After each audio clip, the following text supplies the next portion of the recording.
My definition of addiction is something that you can't stop, right? And most people who struggle from addictions are trying to regulate and alter their internal state. Now, you and I have been hypnotized and conditioned into believing that change happens outside of us. People are looking for something outside of them to change their internal state. It's kind of a Newtonian principle. You wait for your wealth to come to feel abundant. You wait for your healing to occur to feel wholeness. You wait for your success to show up so you feel empowered. You wait for your new relationship to show up to feel love. You're waiting for the event outside of you to happen to change how you feel inside of you. That's cause and effect. And we're conditioned based on consumerism and marketing and programming that that's the way it works. To get something to relieve yourself. And the problem with that is that people begin to confuse true happiness with pleasure, and they're not the same thing. So people who have addictions like that typically have had some very difficult past experiences that have branded them emotionally, and they just don't know how to change. They just don't know. And they're just looking for some relief inside of them so that they can make that feeling go away. So we can become distracted by our external environment for a period of time, but then when you realize that the sports car or the new wardrobe or the vacation or the whatever people do to try to make the feeling go away, the novelty of that thing outside of us wears off because we're trying to re-identify with our environment, and that goes away. The next thing that people do is they look for some immediate change, and so they take a drug. They drink something, they gamble, they watch pornography, and the event outside of them changes their internal chemistry. And the moment they notice that the pain or the emptiness goes away, the moment they feel differently, they look to see what caused it. And this is when the attachment begins. Here's the problem, though. The rush of chemical change that takes place, the pleasure centers in the brain, there's a huge release of the pleasure chemicals. And the release, the intensity of those release of those chemicals begins to desensitize the receptor sites in the brain. So as the brain chemicals are released and the receptor sites become desensitized, the next time you gamble, the next time you take the drug, the next time you shop, you need a little bit more the next time. So then what happens is the pleasure centers start to get recalibrated to a higher and higher level. So you're always going to need more to make that feeling go away. Sounds like an addiction to me.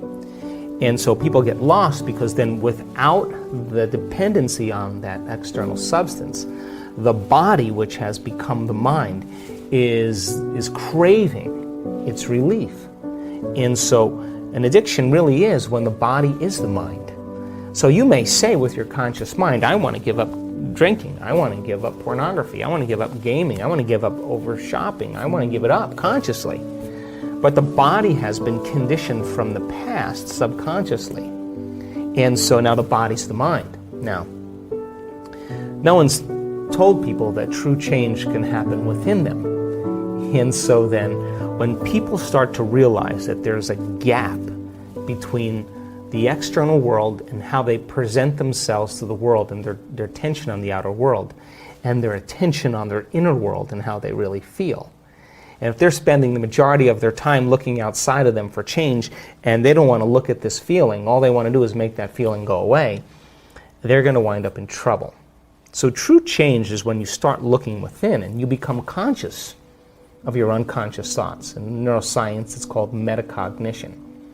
You become aware of your habits and your unconscious behaviors. And you look at those emotions that are connected to past experiences and allow yourself to observe them. So then think about this. If 95% of who we are by the time we're 35 years old are those programmed states, the moment you're observing how you think, how you act, and how you feel, it means you're no longer the program. You're now a consciousness observing the program, and you're beginning to objectify your subjective self. You are seeing yourself through the eyes of someone else. Turns out that the size of the frontal lobe, the crowning achievement of the human being, 40% of our entire brain, that's what separates us from all other species. It's the boss, it's the CEO, it's the conscience, it's the creative center. It's what speculates possibilities, it's what learns from its mistakes, it's what has intention, attention. It regulates and controls behaviors and emotional reactions. When your forebrain begins to turn on, when that begins to happen, you are now beginning to become the executive in your life. You're starting to gain more control over your life. If you're living primarily as the body-mind, then the hindbrain is looking for some chemical relief. So by the mere fact that you can begin to observe who you're being means you could modify who you are to do a better job in life. So then, going from the old self to the new self, I call that crossing the river of change. Because the hardest part about change is not making the same choices you did the day before. And the moment you're not going to think the same way, make the same choice that leads to the same behavior, that creates the same experience, that produces the same emotion, you are not going to feel like yourself. It's going to feel uncomfortable. It's going to feel unfamiliar. There's going to be a certain amount of uncertainty. You are going to feel the state of unpredictability. And that's the moment you step into the river of change. And the moment you step into the river of change, then that discomfort means you're in the unknown. And so the body, which has been conditioned to the mind, who's been living in the past, would rather hold on to the guilt, because at least it's familiar. They'd rather hold on to their own emptiness and unworthiness than not feel that, because that's the unknown. So people cling to the familiar, and it transcends rationality. So then, the moment you step into that river and the body has become the mind, the body starts sending signals back to the brain because it wants to return back to the familiar self. And this is when we start to hear all the chatter, the sub-vocalizations. You're not good enough. You're too much like your mother. It's your ex-husband's fault. Start tomorrow. This doesn't feel good. What's wrong with me? I want to kill myself. That's the body saying, I don't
want to go in the unknown. I don't trust the unknown. I'd rather hold on to this.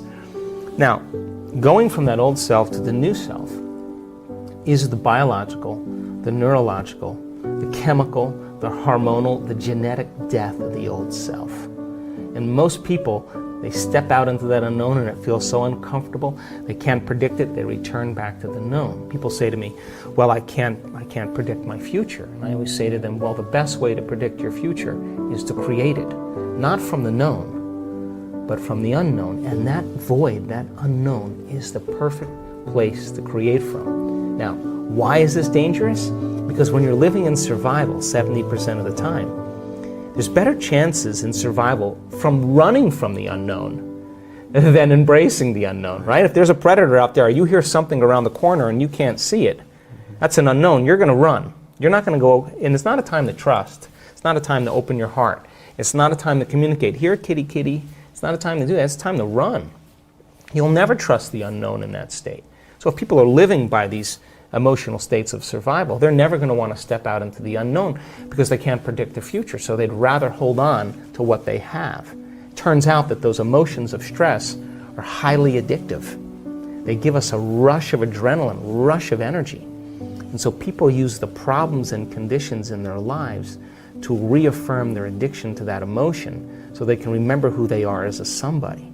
So then, if your thoughts can turn on the stress response, and those stress chemicals are addictive, then we become addicted to our own thoughts. So then stepping out into that unknown is where true greatness happens, because that's where the person begins to say, what thoughts do I want to fire and wire in my brain? What behaviors will I want to demonstrate in my new life? Can I rehearse them in my mind? And the mere process of mental rehearsal, this is neuroscience now, begins to install the circuits in your brain to look like the experience has already occurred. You're priming your brain into the map of the future instead of the record of the past. And then the true person who's in the process of transformation will say, can I teach my body emotionally what that future is going to be like? Can I begin to embrace the joy of my new life? And their body, as their unconscious mind, begins to believe it's in the future instead of in the past. Now, that process is not an overnight process. We don't jump from the old self to the new self. It requires that continuous process of changing our biology. But I can tell you, in observing people who have healed themselves of very serious health conditions, who've healed themselves of some pretty difficult scars from the past, who've overcome addictions, who've created new opportunities and new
jobs and new relationships and a new life, had to cross that river. And that is when they're literally, from a biological standpoint, a new personality. And your personality creates your personal reality. That's it. And your personality is made of how you think, how you act, and how you feel. So the present personality who's sitting here today has created the present personal reality called their life. Which means then, if you want to create a new personal reality, you got to change your personality. And that means you got to start thinking about what you've been thinking about and change it. Look at your unconscious habits and behaviors, what you say, what you do, and become conscious of it. And change them. And look at the emotions that have kept you anchored to the past and decide if those emotions belong in your future. I think the biggest problem is that most people try to create a new personal reality as the same personality, and it doesn't work. So then as we begin to demystify this, and the person starts to say, oh my God, the disease that I have is because it's connected to this personality. Is it possible that if I change my personality, just like a person with a multiple personality disorder, who has an allergy to nylon stockings in one personality and type 1 diabetes in another, is it possible then if I change my personality, that the disease exists in the old personality and I'm literally someone else? Is it possible then from a biological standpoint that they're healed and changed? So to answer the question, it's difficult because We're breaking out of a biological mold.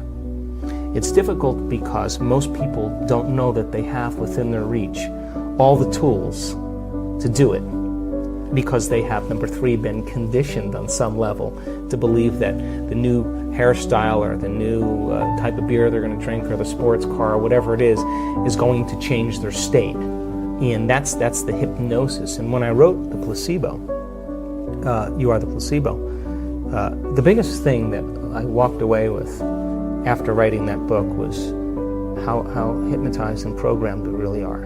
And that's bothered me ever since I wrote the book, because people watch things in their external environment and they accept, believe, and surrender to that information without any analysis, and they're programmed. And so when you and I start waking up and say no to those programs, and we start to think that we're maybe a little bit more unlimited than we're given credit for, and it's not driven for profits or self-interest, but when people start to wake up and say, hey, I healed myself of this condition, I healed myself of Parkinson's, I healed myself of lupus, I've healed myself of cancer, I've healed myself of rheumatoid arthritis, I've healed myself of chronic pain, I healed myself of food allergies.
Hey, yeah, I was abused as a child. Yeah, that's right. I was beat up by a violent father, and I lived in vulnerability and fear for the last 25 years. But that fear has signaled the wrong gene, and I developed this genetic condition. The doctors said I had no way of healing. But when I overcame that fear and I broke out of it, I started to signal new genes in new ways, and that disease doesn't exist. Let me tell you, if you listen to that woman's story, and you listen to all the trials that she had gone through and how she overcame herself, and she reached a place of such wholeness and self-satisfaction that she could care less if she had the disease, and that's the moment it went away, and you listen to that story, it's going to give you permission on some level that it's possible for you to do the same. You see someone dance the salsa well, you'll dance the salsa better. You see someone hit a golf ball like Rory, you'll hit a golf ball better.